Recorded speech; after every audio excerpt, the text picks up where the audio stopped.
Laudetur Jesus Christus, Vatican and World News.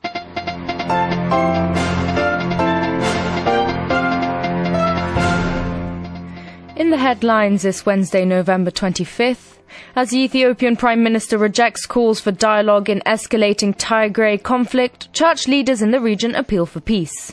As the number of coronavirus infections in France decreases, the bishops call for support for the faithful in places of worship, and Pope Francis reflects on prayer in the early life of the Church and the history of God's people. In the Vatican, I'm Francesca Merlo. Ethiopia's Prime Minister has rejected international calls for dialogue and a halt to the fighting in the Tigray.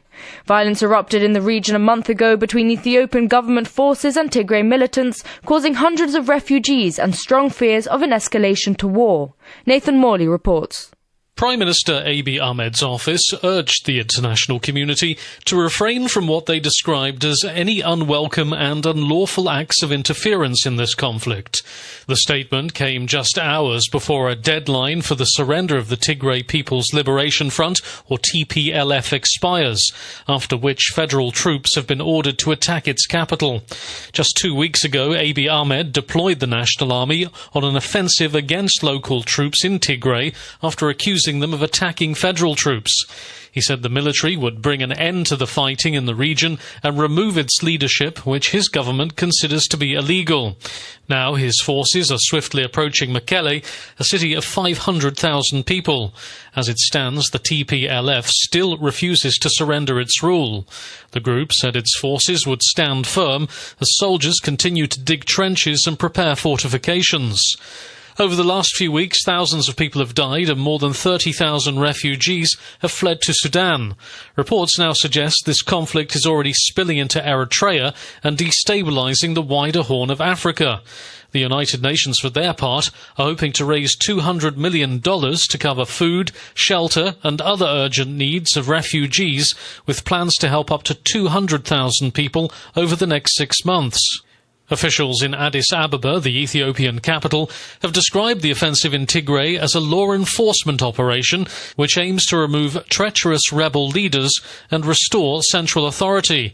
The TPLF says it's defending its legitimate rights under Ethiopia's devolved constitutional system.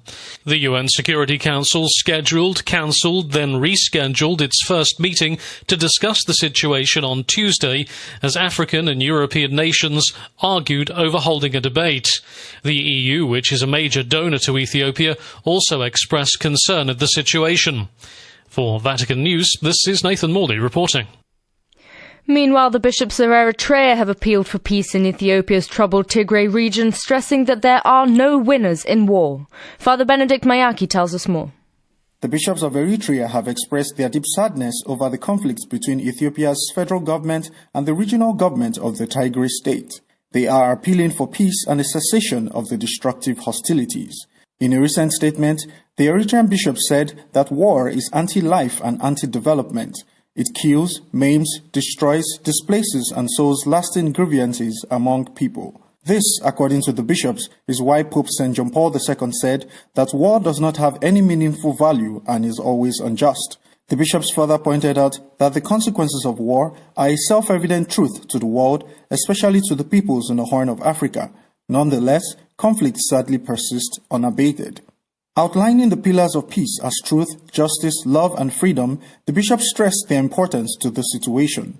They said that truth assures individual rights, safeguards the common good, and protects the rights of others. Justice, for its part, incentivizes progress to build peace. At the same time, love instills empathy for the needs of others, and freedom allows people to assume their obligation in contributing to the development of peace. To achieve peace, therefore, the bishop stressed that there must be respect for human dignity and human rights.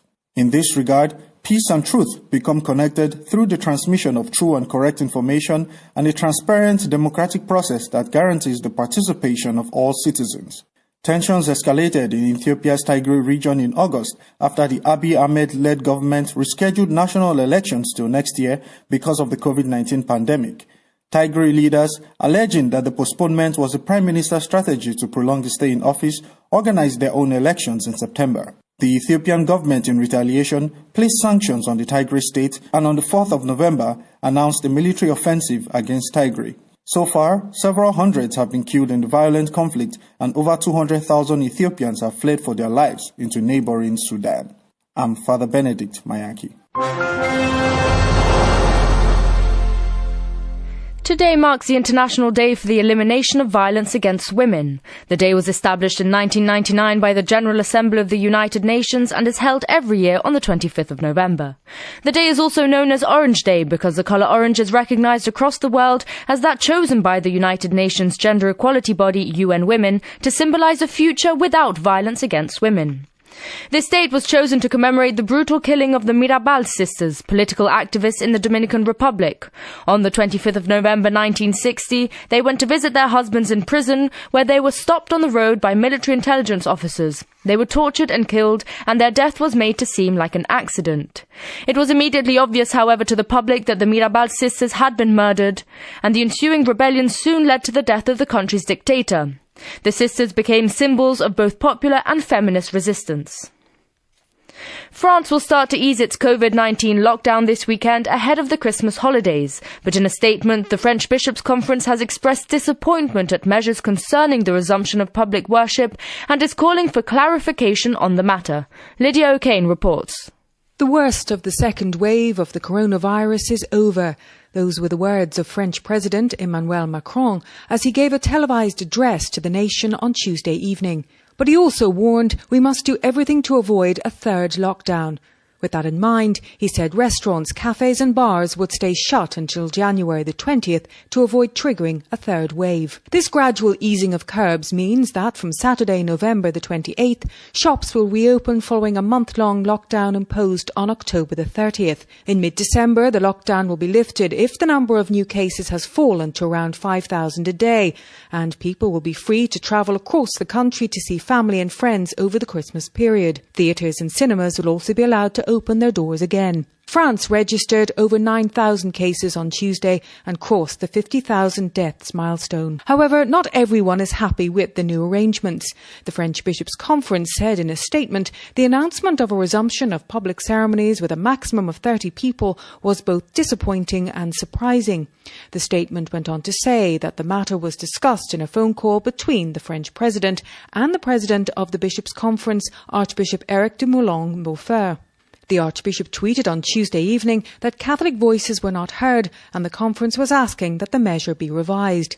In an updated statement on Wednesday, the Bishop said it appears that a realistic yet strict measure will be defined by Thursday morning for implementation in 2 stages, Saturday the 28th of November and then after the reassessment of the 15th of December. It is in this perspective that the French Episcopal Conference continues its dialogue with the offices of the Prime Minister and the Minister of the Interior. French Prime Minister Jean Castex is due to hold a press briefing Thursday morning to detail Emmanuel Macron's announcement concerning the gradual lifting of restrictions. So, for the time being, while the resumption of public worship in France is now a certainty, the way it is implemented continues to be subject to adjustments. I'm Lydia O'Kane. The Holy See's representative to the United Nations recently attended the launch of a book on interreligious dialogue which took place in Saudi Arabia. In his speech, Archbishop Ivan Jurkovic reflected on how fraternity, justice and dialogue are all necessary for the pursuit of peace and religious freedom. Devon Watkins reports. Archbishop Ivan Jurkovic recently took part in the presentation of a book entitled The Promotion of Intercultural and Interreligious Dialogue as an Instrument of Peace and Fraternity. In a speech to the event in Jeddah, Saudi Arabia, the permanent observer to the UN in Geneva explored 3 golden threads running through the book: human fraternity, justice, and dialogue as a tool for peace. Human fraternity, said Archbishop Jurkovic, is an idea which has the capacity to urge nations to overcome all forms of ideology, national self-interest, and racism. Noting that no society is completely religiously homogeneous, Archbishop Jurkovic said religions emit a polychromatic light which illumines each in a non-conflictual vision. He pointed to the sharp contrast between a civilization of encounter and an incivility of conflict which present no middle path. Turning to the theme of justice, Archbishop Jurkovic said that when justice triumphs, peace reigns. Both, he added, require each person's human rights and equal dignity to be safeguarded. Religious freedom, said Archbishop Jurkovic, tops the list of inviolable human rights because it is based on people's inherent necessity to nourish their spirit. He also spoke about the distinction between religious tolerance and religious freedom.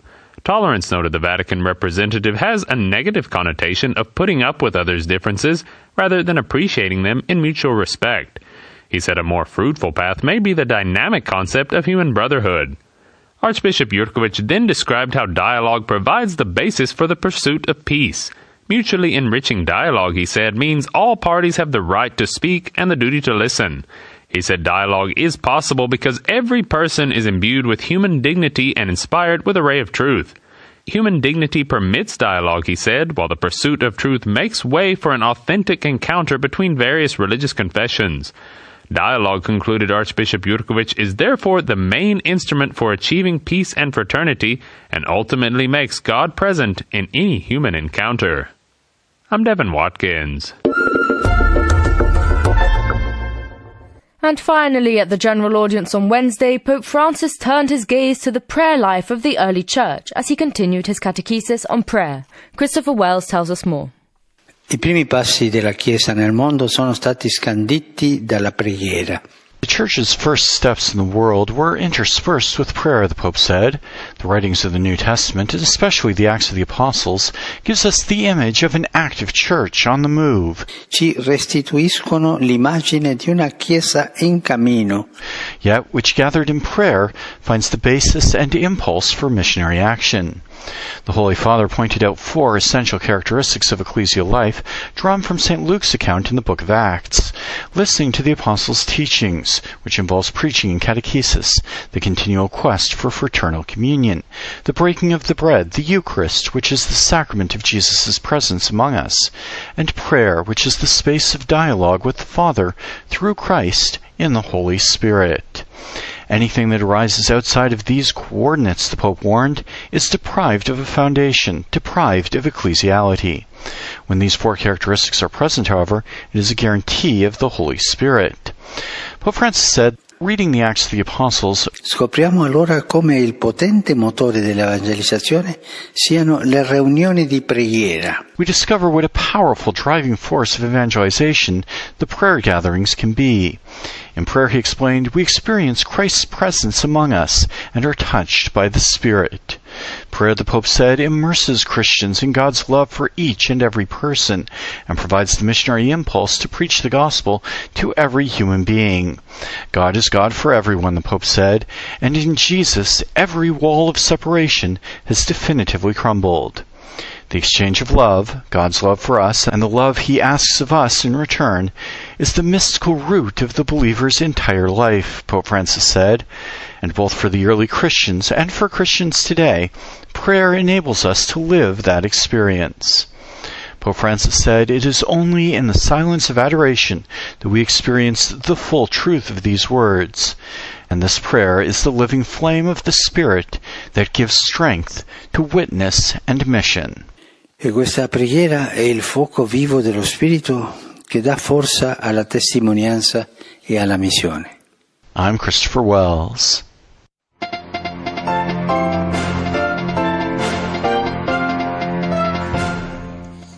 And that brings us to the end of this edition of Vatican and World News. For more on these and other stories and to hear this broadcast as a podcast, please be sure to visit our web portal at www.vaticannews.va.